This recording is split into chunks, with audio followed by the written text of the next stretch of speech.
Stave 3. The second of the three spirits. Awakening in the middle of a prodigiously tough snore, and sitting up in bed to get his thoughts together, Scrooge had no occasion to be told that the bell was again upon the stroke of 1. He felt that he was restored to consciousness in the right nick of time for the especial purpose of holding a conference with the second messenger dispatched to him through Jacob Marley's intervention. But finding that he turned uncomfortably cold when he began to wonder which of his curtains this new spectre would draw back, he put them every one aside with his own hands, and lying down again, established a sharp lookout all around the bed. For he wished to challenge the spirit on the moment of its appearance, and did not wish to be taken by surprise and made nervous. Gentlemen of the free and easy sort, who plume themselves on being acquainted with a move or two, and being usually equal to the time of day, express the wide range of their capacity for adventure by observing that they are good for anything from pitch and toss to manslaughter, between which opposite extremes, no doubt, there lies a tolerably wide and comprehensive range of subjects.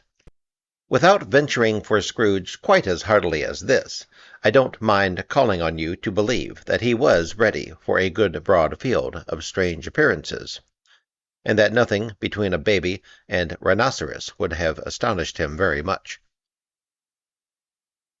Now, being prepared for almost anything, he was not by any means prepared for nothing, and consequently, when the bell struck 1, and no shape appeared, he was taken with a violent fit of trembling.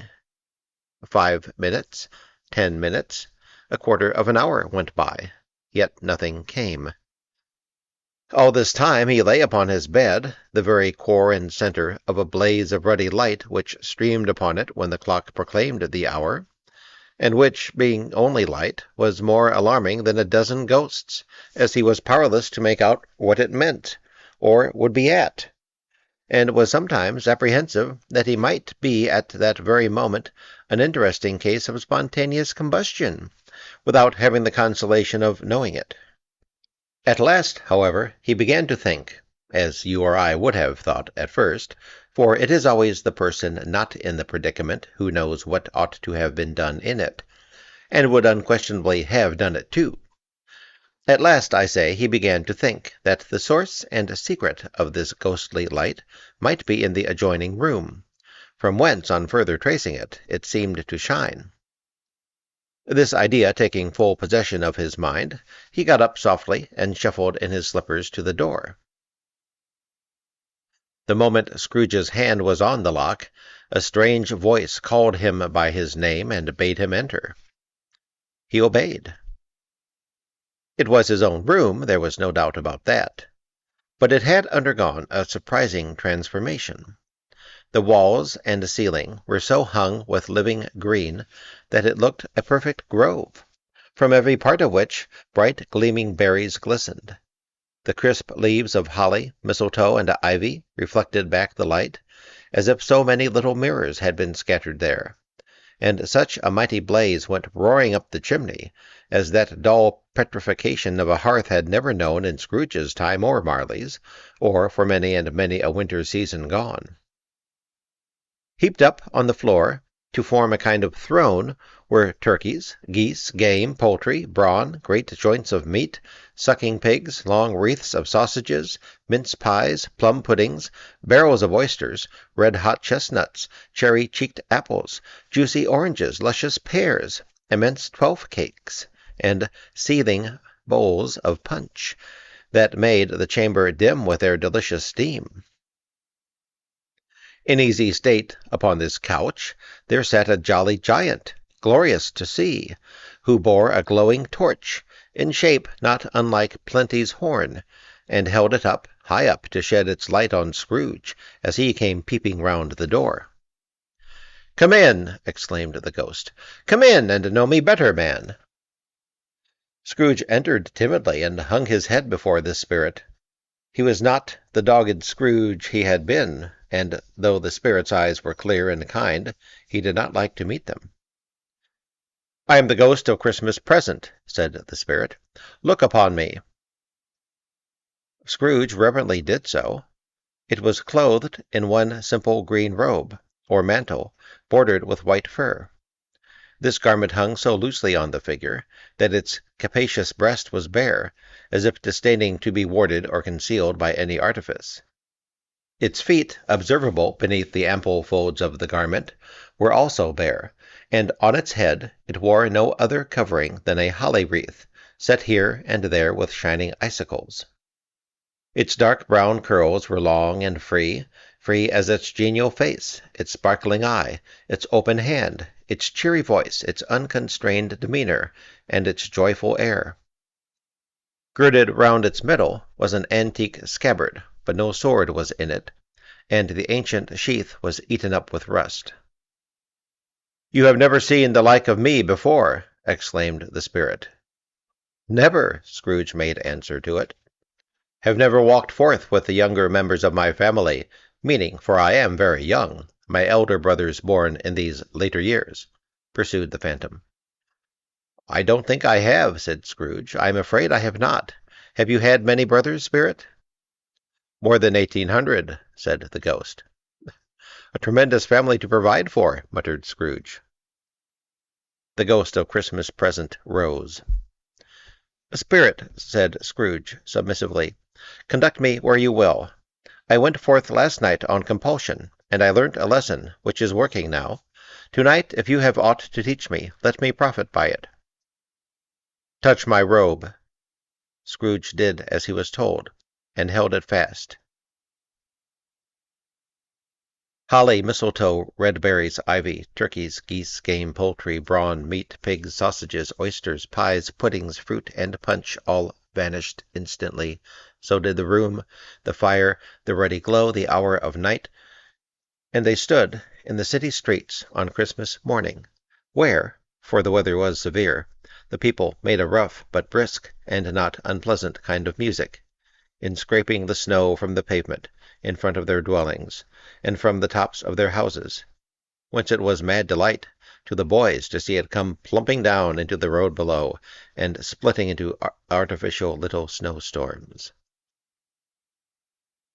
The house fronts looked black enough, and the windows blacker, contrasting with the smooth white sheet of snow upon the roofs, and with the dirtier snow upon the ground, which last deposit had been ploughed up in deep furrows by the heavy wheels of carts and wagons, furrows that crossed and recrossed each other hundreds of times where the great streets branched off and made intricate channels, hard to trace in the thick yellow mud and icy water.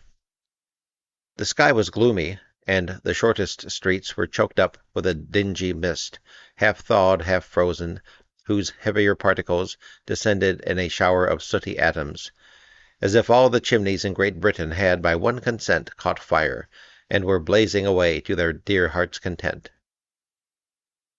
There was nothing very cheerful in the climate or the town, and yet there was an air of cheerfulness abroad that the clearest summer air and brightest summer sun might have endeavored to diffuse in vain.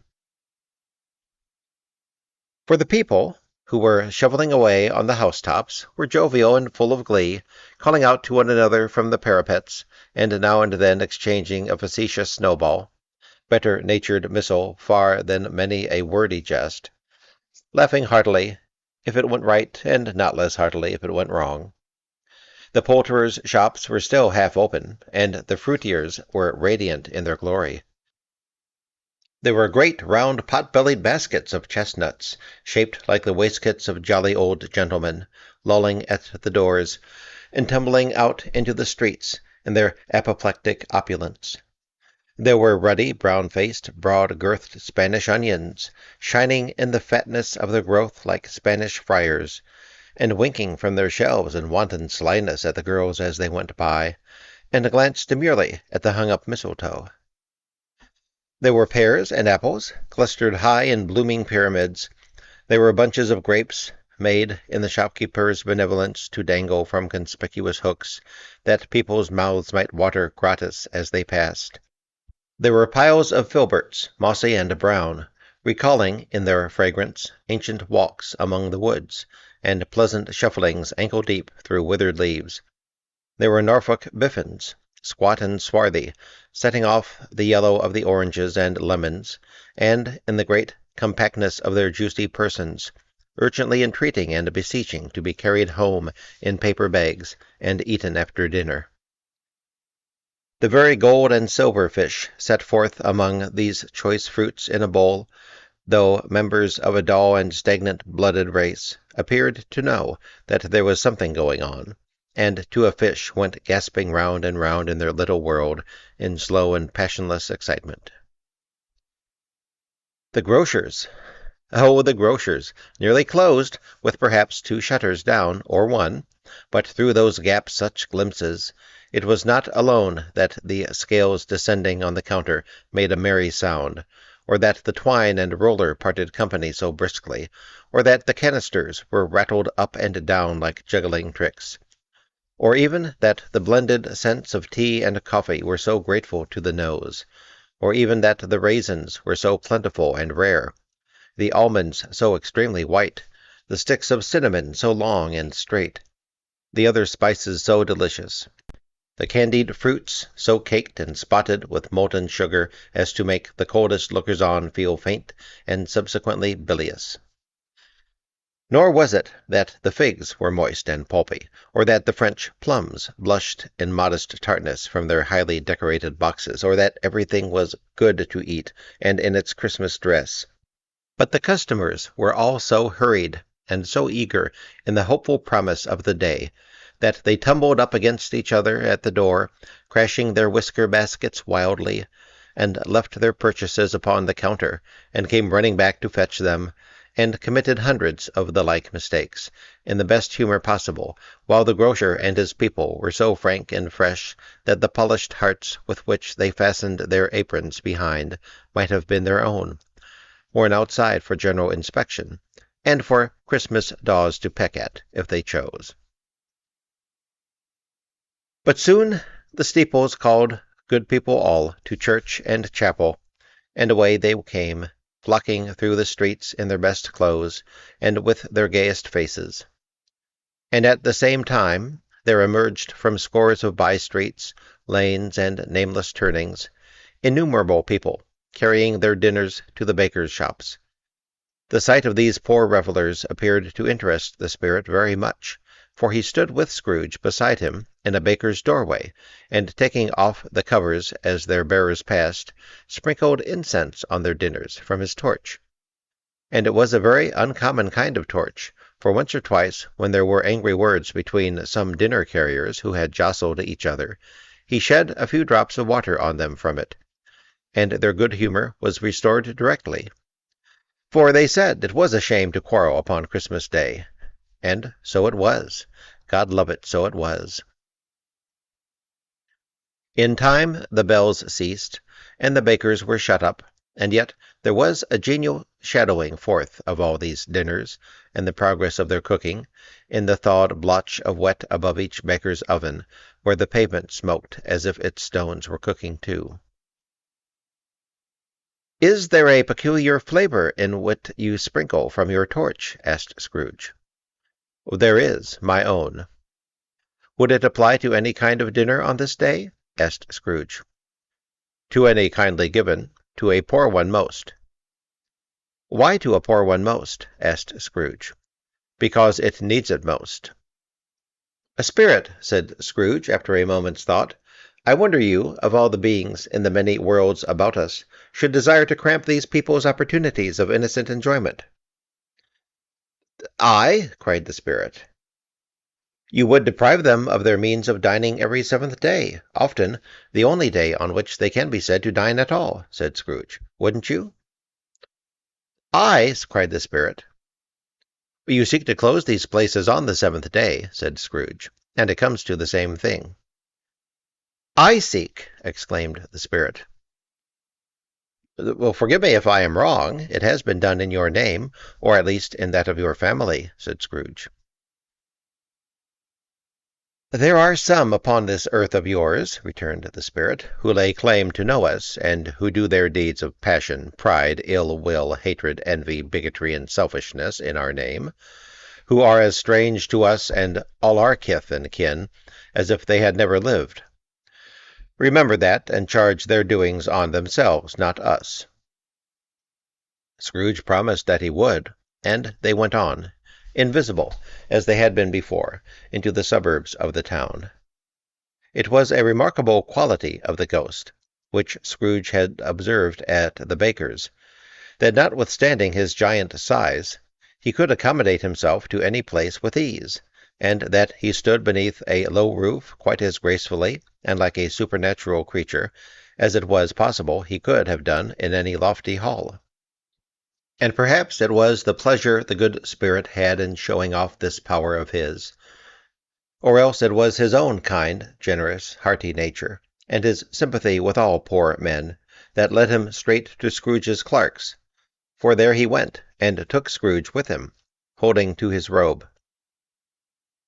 And on the threshold of the door the spirit smiled, and stopped to bless Bob Cratchit's dwelling with the sprinkling of his torch. Think of that! Bob had but 15 bob a week himself. He pocketed, on Saturdays, but 15 copies of his Christian name, and yet the ghost of Christmas present blessed his 4-roomed house. Then uprose Mrs. Cratchit, Cratchit's wife, dressed out but poorly in a twice-turned gown, but brave in ribbons, which are cheap and make a goodly show for sixpence. And she laid the cloth, assisted by Belinda Cratchit, second of her daughters, also brave in ribbons, while Master Peter Cratchit plunged a fork into the saucepan of potatoes, and getting the corners of his monstrous shirt-collar, Bob's private property, conferred upon his son and heir in honor of the day, into his mouth, rejoiced to find himself so gallantly attired, and yearned to show his linen in the fashionable parks. And now 2 smaller Cratchits, boy and girl, came tearing in, screaming that outside the baker's they had smelt the goose, and known it for their own, and basking in luxurious thoughts of sage and onion, these young Cratchits danced about the table, and exalted Master Peter Cratchit to the skies, while he, not proud, although his collars nearly choked him, blew the fire until the slow potatoes, bubbling up, knocked loudly at the saucepan lid to be let out and peeled. "What has ever got into your precious father, then?" said Mrs. Cratchit, "and your brother Tiny Tim? And Martha wasn't as late at last Christmas Day by half an hour." "Here's Martha, mother," said a girl, appearing as she spoke. "Here's Martha, mother," cried the 2 young Cratchits. "Hurrah! There's such a goose, Martha." "Why, bless your heart alive, my dear, how late you are," said Mrs. Cratchit, kissing her a dozen times, and taking off her shawl and bonnet for her with officious zeal. "We'd a deal of work to finish up last night," replied the girl, "and had to clear away this morning, mother." "Well, never mind so long as you are come," said Mrs. Cratchit. "Sit ye down before the fire, my dear, and have a warm. Lord bless ye." "No, no, there's father coming," cried the 2 young Cratchits, who were everywhere at once. "Hide, Martha, hide!" So Martha hid herself, and in came little Bob the father, with at least 3 feet of comforter exclusive of the fringe hanging down before him, and his threadbare clothes darned up and brushed to look seasonable, and Tiny Tim upon his shoulder. Alas for Tiny Tim, he bore a little crutch, and had his limbs supported by an iron frame. "Why, where's our Martha?" cried Bob Cratchit, looking around. "Oh, not coming," said Mrs. Cratchit. "Not coming," said Bob, with a sudden declension in his high spirits, for he had been Tim's blood-horse all the way from church, and had come home rampant. "Not coming upon Christmas Day?"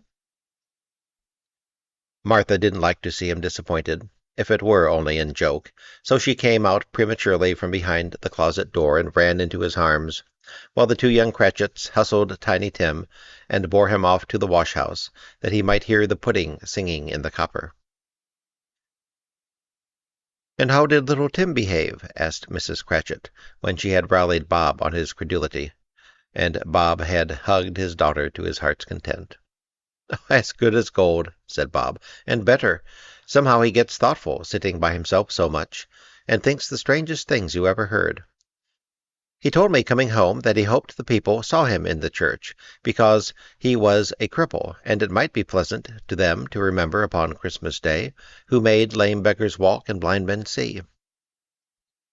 Bob's voice was tremulous when he told them this, and trembled more when he said that Tiny Tim was growing strong and hearty.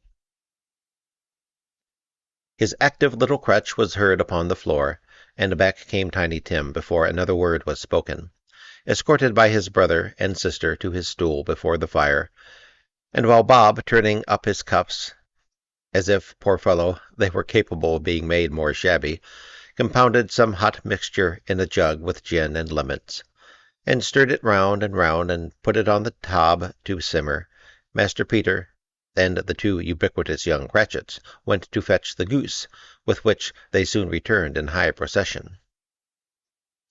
Such a bustle ensued that you might have thought a goose the rarest of all birds, a feathered phenomenon, to which a black swan was a matter of course. And in truth it was something very like it in that house. Mrs. Cratchit made the gravy, ready beforehand in a little saucepan, hissing hot. Master Peter mashed the potatoes with incredible vigor. Miss Belinda sweetened up the apple-sauce. Martha dusted the hot plates. Bob took Tiny Tim beside him in a tiny corner at the table. The two young Cratchits set chairs for everybody, not forgetting themselves, and, mounting guard upon their posts, crammed spoons into their mouths, lest they should shriek for goose before their turn came to be helped. At last the dishes were set on, and grace was said. It was succeeded by a breathless pause, as Mrs. Cratchit, looking slowly all along the carving-knife, prepared to plunge it in the breast. But when she did, and when the long-expected gush of stuffing issued forth, one murmur of delight arose all round the board, and even Tiny Tim, excited by the two young Cratchits, beat on the table with the handle of his knife, and feebly cried hurrah. There never was such a goose. Bob said he didn't believe there ever was such a goose cooked. Its tenderness and flavor, size and cheapness, were the themes of universal admiration. Eked out by apple-sauce and mashed potatoes, it was a sufficient dinner for the whole family, indeed, as Mrs. Cratchit said with great delight, surveying one small atom of a bone upon the dish. They hadn't ate it all at last. Yet everyone had had enough, and the youngest Cratchits in particular were steeped in sage and onion to the eyebrows. But now, the plates being changed by Miss Belinda, Mrs. Cratchit left the room alone, too nervous to bear witness, to take the pudding up and bring it in. Suppose it should not be done enough? Suppose it should break in turning out? Suppose somebody should have got over the wall of the backyard and stolen it while they were merry with the goose? A supposition at which the two young Cratchits became livid. All sorts of horrors were supposed. Hello! A great deal of steam. The pudding was out of the copper. A smell like a washing day. That was the cloth. A smell like an eating-house, and a pastry-cook's next door to each other, with a laundress's next door to that. That was the pudding. In half a minute Mrs. Cratchit entered, flushed but smiling proudly, with the pudding, like a speckled cannon-ball, so hard and firm, blazing in half a quartern of ignited brandy, and bedight with Christmas holly stuck into the top. "Oh, a wonderful pudding," Bob Cratchit said, and calmly, too, that he regarded it as the greatest success achieved by Mrs. Cratchit since their marriage. Mrs. Cratchit said now that the weight was off her mind, she would confess she had her doubts about the quantity of flour. Everybody had something to say about it, but nobody said or thought it was at all a small pudding for a large family. It would have been flat heresy to do so. Any Cratchit would have blushed to hint at such a thing. At last the dinner was all done. The cloth was cleared, the hearth swept, and the fire made up. The compound in the jug being tasted and considered perfect, apples and oranges were put upon the table, and a shovelful of chestnuts on the fire. Then all the Cratchit family drew round the hearth in what Bob Cratchit called a circle, meaning half a one, and at Bob Cratchit's elbow stood the family display of glass, 2 tumblers and a custard cup without a handle. These held the hot stuff from the jug, however, as well as golden goblets would have done, and Bob served it out with beaming looks, while the chestnuts on the fire sputtered and cracked noisily. Then Bob proposed, "A Merry Christmas to us all, my dears. God bless us," which all the family re-echoed. "God bless us, every one," said Tiny Tim, the last of all. He sat very close to his father's side upon his little stool. Bob held his withered little hand in his, as if he loved the child and wished to keep him by his side, and dreaded that he might be taken from him. "Spirit," said Scrooge, with an interest he had never felt before, "tell me if Tiny Tim will live." "I see a vacant seat," replied the ghost, "in the poor chimney-corner, and a crutch without an owner, carefully preserved. If these shadows remain unaltered by the future, the child will die." "No, no," said Scrooge. "Oh, no, kind spirit. Say he will be spared." "If these shadows remain unaltered by the future, none other of my race," returned the ghost, "will find him here." "What then? If he be like to die, he had better do it, and decrease the surplus population." Scrooge hung his head to hear his own words quoted by the spirit, and was overcome with penitence and grief. "Man," said the ghost, "if man you be in heart, not adamant, forbear that wicked cant until you have discovered what the surplus is, and where it is. Will you decide what men shall live, what men shall die? It may be that in the sight of heaven you are more worthless and less fit to live than millions like this poor man's child. Oh, God! To hear the insect on the leaf pronouncing on the too much life among his hungry brothers in the dust." Scrooge bent before this ghost's rebuke, and trembling cast his eyes upon the ground. But he raised them speedily on hearing his own name. "Mr. Scrooge," said Bob. "I'll give you Mr. Scrooge, the founder of the feast." "The founder of the feast, indeed!" cried Mrs. Cratchit, reddening. "I wish I had him here. I'd give him a piece of my mind to feast upon, and I hope he'd have a good appetite for it." "But, my dear," said Bob, "the children, Christmas Day."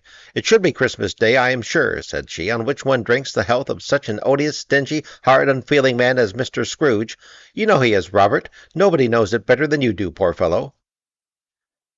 "My dear," was Bob's mild answer, "Christmas Day." "I'll drink his health for your sake and the day's," said Mrs. Cratchit, "but not his. Long life to him, a Merry Christmas, and a Happy New Year. He'll be very merry and very happy, I have no doubt." The children drank the toast after her. It was the first of their proceedings, which had no heartiness. Tiny Tim drank it last of all, but he didn't care twopence for it. Scrooge was the ogre of the family. The mention of his name cast a dark shadow on the party, which was not dispelled for full 5 minutes. After it had passed away, they were 10 times merrier than before, from the mere relief of Scrooge the Baleful being done with. Bob Cratchit told them how he had a situation in his eye for Master Peter, which would bring in, if obtained, full 5 and 6 weekly. The 2 young Cratchits laughed tremendously at the idea of Peter's being a man of business, and Peter himself looked thoughtfully at the fire from between his collars, as if he were deliberating what particular investments he should favor when he came into the receipt of that bewildering income. Martha, who was a poor apprentice at a milliner's, then told them what kind of work she had to do, and how many hours she worked at a stretch, and how she meant to lie abed tomorrow morning for a good long rest, tomorrow being a holiday she passed at home. Also how she had seen a countess and a lord some days before, and how the lord was much about as tall as Peter, at which Peter pulled up his collars so high that you couldn't have seen his head if you had been there. All this time the chestnuts and the jug went round, and by they had a song about a lost child traveling in the snow from Tiny Tim, who had a plaintive little voice, and sang it very well indeed. There was nothing of high mark in this. They were not a handsome family. They were not well dressed. Their shoes were far from being waterproof. Their clothes were scanty, and Peter might have known, and very likely did, the inside of a pawnbroker's. But they were happy, grateful, pleased with one another, and contented with the time, and when they faded, and looked happier yet in the bright sprinklings of the spirit's torch at parting. Scrooge had his eye upon them, and especially on Tiny Tim, until the last. By this time it was getting dark, and snowing pretty heavily, and as Scrooge and the spirit went along the streets, the brightness of the roaring fires in the kitchens, parlors, and all sorts of rooms was wonderful. Here the flickering of the blaze showed preparations for a cozy dinner, with hot plates baking through and through before the fire, and deep red curtains ready to be drawn to shut out cold and darkness. There all of the children of the house were running out into the snow to meet their married sisters, brothers, cousins, uncles, aunts, and to be the first to greet them. Here again were shadows on the window blind of guests assembling, and there a group of handsome girls, all hooded and fur-booted, and all chattering at once, tripped lightly off to some near neighbor's house, where, woe upon the single man who saw them enter, artful witches, well they knew it, in a glow. But if you had judged from the numbers of people on their way to friendly gatherings, you might have thought that no one was at home to give them welcome when they got there, instead of every house expecting company, and piling up its fires half-chimney high. Blessings on it, how the ghost exulted! How it bared its breadth of breast, and opened its capacious palm, and floated on, outpouring, with a generous hand, its bright and harmless mirth on everything within its reach. The very lamplighter, who ran on before, dotting the dusky street with specks of light, and who was dressed to spend the evening somewhere, laughed out loudly as the spirit passed, though little kenned the lamplighter that he had any company but Christmas. And now, without a word of warning from the ghost, they stood upon a bleak and desert moor, where monstrous masses of rude stone were cast about, as though it were the burial place of giants, and water spread itself wheresoever it listed, or would have done so, but for the frost that held it prisoner. And nothing grew but moss and furze, and coarse rank grass. Down in the west the setting sun had left a streak of fiery red, which glared upon the desolation for an instant, like a sullen eye, and frowning lower, lower, lower yet, was lost in the thick gloom of darkest night. "What place is this?" asked Scrooge. "A place where miners live, who labor in the bowels of the earth," returned the spirit. "But they know me. See!" A light shone from the window of a hut, and swiftly they advanced towards it. Passing through the wall of mud and stone, they found a cheerful company assembled round a glowing fire. An old man and woman, with their children and their children's children, and another generation beyond that, all decked out gaily in their holiday attire. The old man, in a voice that seldom rose above the howling of the wind upon the barren waste, was singing them a Christmas song. It had been a very old song when he was a boy, and from time to time they all joined in the chorus. So surely as they raised their voices, the old man got quite blithe and loud, and so surely as they stopped, his vigor sank again. The spirit did not tarry here, but bade Scrooge hold his robe, and passing on above the moor, sped, whither? Not to see? To see! To Scrooge's horror, looking back, he saw the last of the land, a frightful range of rocks behind them, and his ears were deafened by the thundering of water, as it rolled and roared, and raged among the dreadful caverns it had worn, and fiercely tried to undermine the earth. Built upon a dismal reef of sunken rocks, some league or so from shore, on which the waters chafed and dashed, the wild year through, there stood a solitary lighthouse. Great heaps of seaweed clung to its base, and storm birds, born of the wind, one might suppose, as seaweed of the water, rose and fell about it, like the waves they skimmed. But even here, two men who watched the light had made a fire, that through the loophole in the thick stone wall shed out a ray of brightness on the awful sea. Joining their horny hands over the rough table at which they sat, They wished each other Merry Christmas in their can of grog. And one of them, the elder too, with his face all damaged and scarred with hard weather, as the figurehead of an old ship might be, struck up a sturdy song that was like a gale in itself. Again the ghost sped on above the black and heaving sea, on, until, being far away, as he told Scrooge from any shore, they lighted on a ship.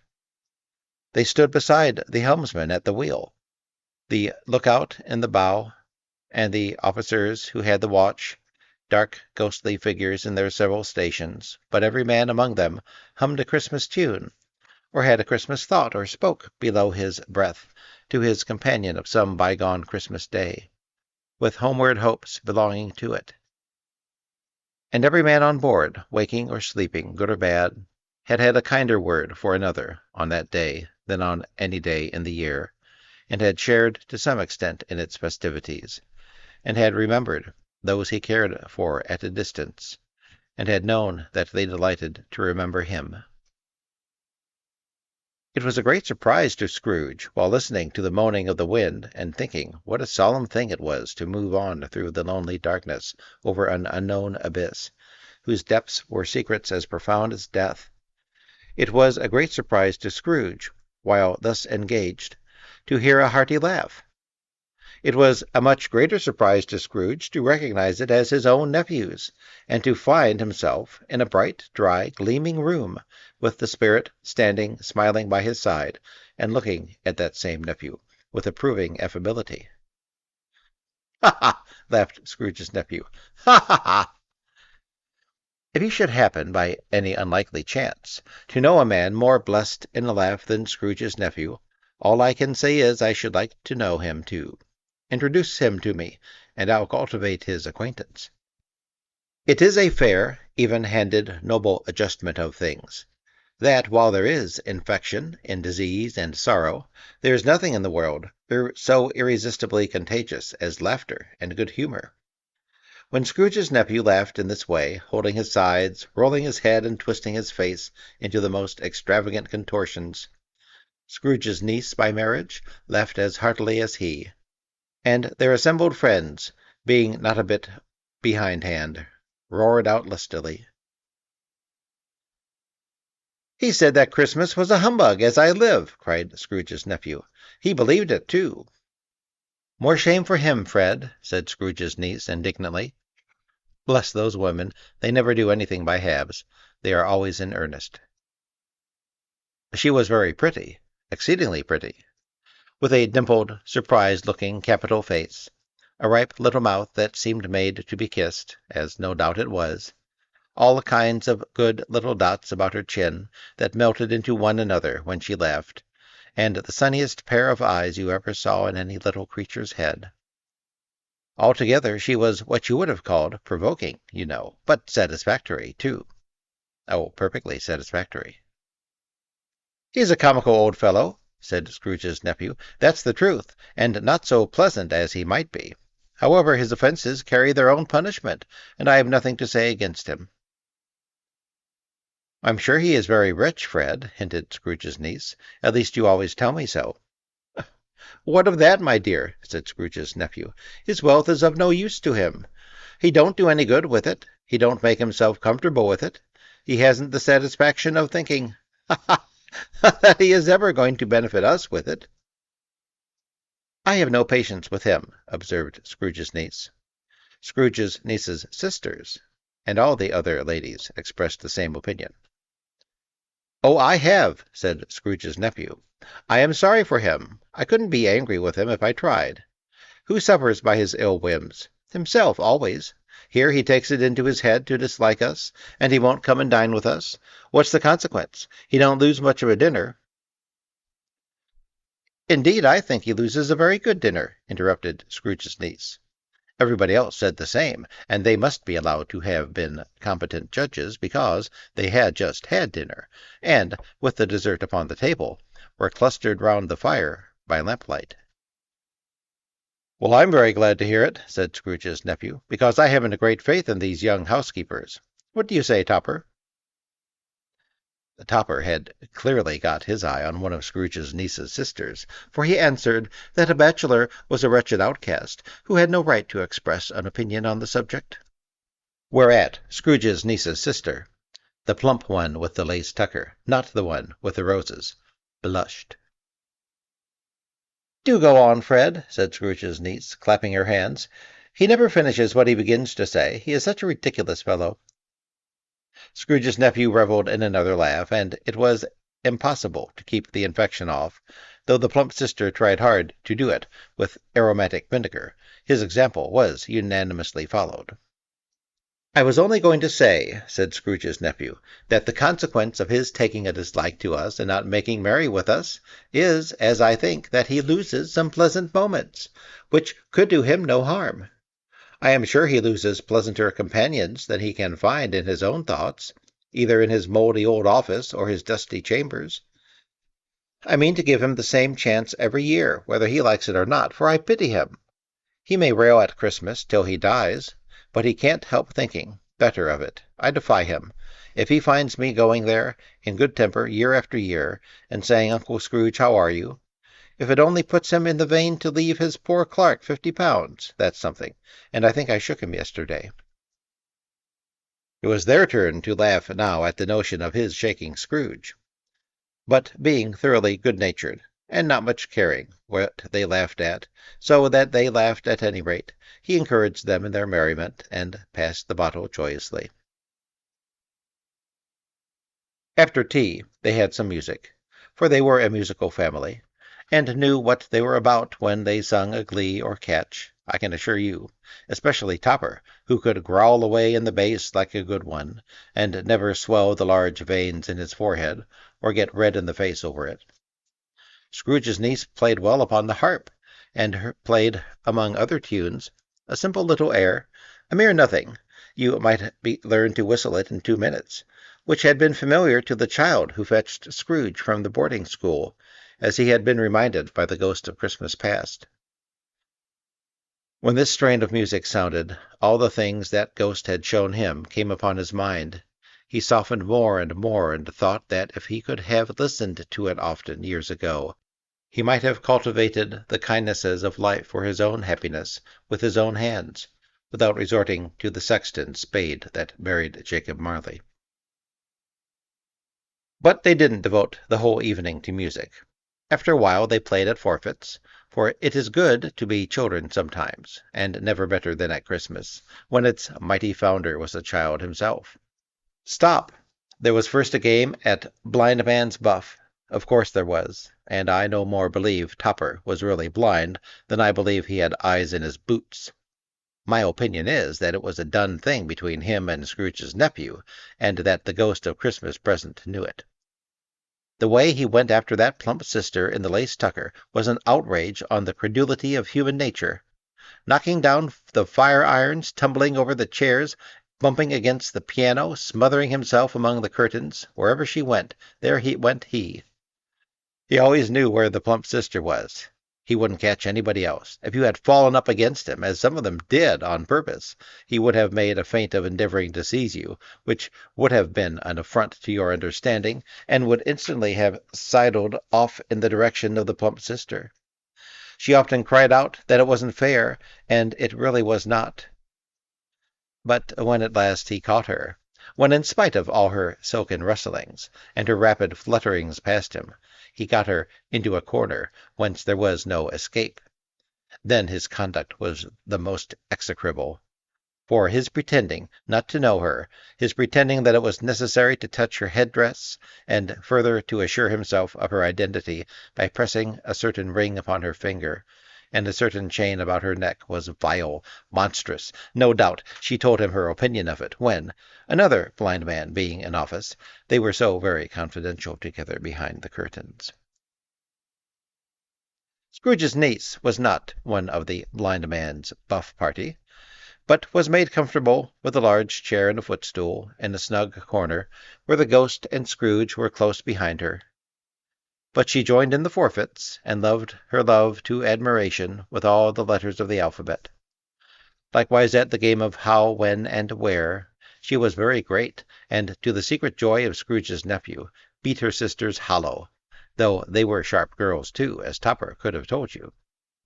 There might have been 20 people there, young and old, but they all played, and so did Scrooge, for wholly forgetting in the interest he had in what was going on that his voice made no sound in their ears, he sometimes came out with his guess quite loud, and very often guessed quite right too, for the sharpest needle, best Whitechapel, warranted not to cut in the eye, was not sharper than Scrooge, blunt as he took it in his head to be. The ghost was greatly pleased to find him in this mood, and looked upon him with such favor that he begged like a boy to be allowed to stay until the guests departed. But this the spirit said could not be done. "Here's a new game," said Scrooge. "1/2 hour, Spirit, only one." It was a game of yes and no, where Scrooge's nephew had to think of something, and the rest must find out what, he only answering to their questions yes or no, as the case was. The brisk fire of questioning to which he was exposed elicited from him that he was thinking of an animal, a live animal, rather a disagreeable animal, a savage animal, an animal that growled and grunted sometimes, and talked sometimes, and lived in London, and walked about the streets, and wasn't made a show of, and wasn't led by anybody, and didn't live in a menagerie, and was never killed in a market, and was not a horse, or an ass, or a cow, or a bull, or a tiger, or a dog, or a pig, or a cat, or a bear. At every fresh question he was put to, this nephew burst into a fresh roar of laughter, and was so inexpressibly tickled that he was obliged to get up off the sofa and stamp. At last the plump sister, falling into a similar state, cried out, "I have found it out! I know what it is, Fred, I know what it is!" "What is it?" cried Fred. "It's your Uncle Scrooge!" Which it certainly was. Admiration was the universal sentiment, though some objected that the reply to "Is it a bear?" ought to have been yes, inasmuch as an answer in the negative was sufficient to have diverted their thoughts from Mr. Scrooge, supposing they had ever had any tendency that way.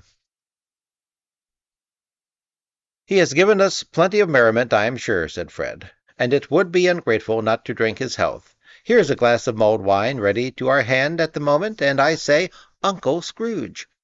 "Well, Uncle Scrooge!" they cried. "A Merry Christmas and a Happy New Year to the old man, whatever he is," said Scrooge's nephew. "He wouldn't take it from me, but he may have it nevertheless, Uncle Scrooge." Uncle Scrooge had imperceptibly become so gay and light of heart that he would have pledged the unconscious company in return, and thanked them in an inaudible speech, if the ghost had given him time. But the whole scene passed off in the breath of the last word spoken by his nephew, and he and the spirit were again upon their travels. Much they saw, and far they went, and many homes they visited, but always with a happy end. The spirit stood beside sick beds, and they were cheerful; on foreign lands, and they were close at home; by struggling men, and they were patient in their greater hope; by poverty, and it was rich; in almshouses, hospital, and jail; in misery's every refuge, where vain man in his little brief authority had not made fast the door, and barred the spirit out, he left his blessing, and taught Scrooge his precepts. It was a long night, if it were only a night, but Scrooge had his doubts of this, because the Christmas holidays appeared to be condensed into the space of time they passed together. It was strange, too, that while Scrooge remained unaltered in his outward form, the ghost grew older, clearly older. Scrooge had observed this change, but never spoke of it, until they left a children's Twelfth Night party, when, looking at the spirit as they stood together in an open place, he noticed that its hair was gray. "Are spirits' lives so short?" asked Scrooge. "My life upon this globe is very brief," replied the ghost. "It ends to-night." "To-night?" cried Scrooge. "To-night at midnight. Hark, the time is drawing near." The chimes were ringing the 11:15 at that moment. "Forgive me if I am not justified in what I ask," said Scrooge, looking intently at the spirit's robe, But I see something strange and not belonging to yourself protruding from your skirts. Is it a foot or a claw? It might be a claw, for the flesh there is upon it, was the spirit's sorrowful reply. Look here. From the foldings of its robe it brought two children, wretched, abject, frightful, hideous, miserable. They knelt down at its feet and clung upon the outside of its garment. "Oh, man, look here! Look down here!" exclaimed the ghost. They were a boy and a girl, yellow, meager, ragged, scowling, wolfish, but prostrate, too, in their humility. Where graceful youth should have filled their features out and touched them with its freshest tints, a stale and shriveled hand like that of age had pinched and twisted them and pulled them into shreds. Where angels might have sat enthroned, devils lurked and glared out menacingly. No change, no degradation, no perversion of humanity in any grade, through all the mysteries of wonderful creation, has monsters half so horrible and dread. Scrooge started back, appalled. Having them shown to him in this way, he tried to say they were fine children, but the words choked themselves, rather than be parties to a lie of such enormous magnitude. "Spirit, are they yours?" Scrooge could say no more. "They are man's," said the spirit, looking down upon them, "and they cling to me, appealing from their fathers. This boy is ignorance, this girl is want. Beware them both, and all of their degree, but most of all beware this boy, for on his brow I see that written which is doom, unless the writing is erased. Deny it," cried the spirit, stretching out its hand toward the city. "Slander those who tell it ye. Admit it for your factious purposes, and make it worse, and abide the end." "Have they no refuge or resource?" cried Scrooge. "Are there no prisons?" said the spirit, turning on him for the last time with his own words. "Are there no workhouses?" The bell struck 12. Scrooge looked about him for the ghost, and saw it not. As the last stroke ceased to vibrate, he remembered the prediction of old Jacob Marley, and lifting up his eyes, beheld a solemn phantom, draped and hooded, coming, like a mist along the ground, towards him.